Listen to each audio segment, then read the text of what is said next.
ഈ ഒരു കുഞ്ഞൻ ബീറ്റിൽ നമ്മൾ ഫുള്ളായിട്ട് മോഡിഫൈ ചെയ്യാൻ പോവാണ്. ആദ്യം നമ്മളതിനെ ഫുള്ള് ഡിസ്മാൻഡിൽ ചെയ്തു. ഡീറ്റെയിലിങ് ഒരു രക്ഷയില്ല കേട്ടോ, അടിപൊളിയാണ്. ഫസ്റ്റ് നമുക്ക് ചെയ്യേണ്ടത് ഈ സാധനങ്ങളെല്ലാം നമുക്ക് കട്ട് ചെയ്ത് മാറ്റണം. അപ്പോൾ അതേ ഫസ്റ്റ് പോർഷൻ നമ്മൾ കട്ട് ചെയ്തെടുത്തിട്ടുണ്ട്. മെറ്റലിൽ നമ്മൾ ഫസ്റ്റ് ടൈമാണ് വർക്ക് ചെയ്യുന്നത്. കട്ടിങ് നല്ല ചലഞ്ചിങ് ആയിട്ടുള്ള സംഭവമായിരുന്നു കേട്ടോ. നമ്മുടെ ഈ ഒരു റോട്ടറി ടൂൾ ഉള്ളത് മാത്രമാണ് നമുക്കത് കറക്റ്റായിട്ട് കട്ട് ചെയ്യാൻ പറ്റിയത്. മെയിനായിട്ട് നമുക്ക് കട്ട് ചെയ്ത് കളയേണ്ട സാധനങ്ങളെല്ലാം കളഞ്ഞിട്ടുണ്ട്. ഇവിടെ എല്ലാം നല്ല ഷാർപ്പാണ് കേട്ടോ. ഇതെല്ലാം നമുക്ക് ഗ്രൈൻഡ് ചെയ്ത് സെറ്റാക്കും. ഇനിയിപ്പോൾ നമ്മുടെ വണ്ടിക്ക് വേണ്ടത് അതിന് പറ്റിയൊരു ഓഫ് റോഡിങ് വീലാണ് കേട്ടോ. നമ്മുടെ പഴയ ടോയിൽ നിന്ന് 4 വീൽ എടുത്തിട്ടുണ്ട്.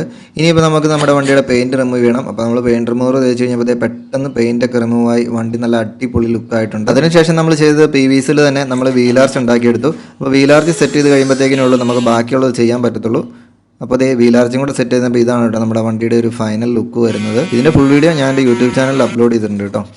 ഇവിടെ ഇച്ചിരി സ്ട്രെയിറ്റ് ആക്കി കൊടുത്തിട്ടുണ്ട്. ഇവിടെയൊക്കെ കുറച്ച് നമുക്ക് പൊട്ടിയിടാനുണ്ട്, കാരണം ഇവിടെയൊക്കെ ചെറിയൊരു ഗ്യാപ്പ് ഉണ്ട്. അപ്പോൾ അതൊക്കെ നമ്മൾ ഫൈനൽ സ്റ്റൈലേ ചെയ്യുള്ളൂ.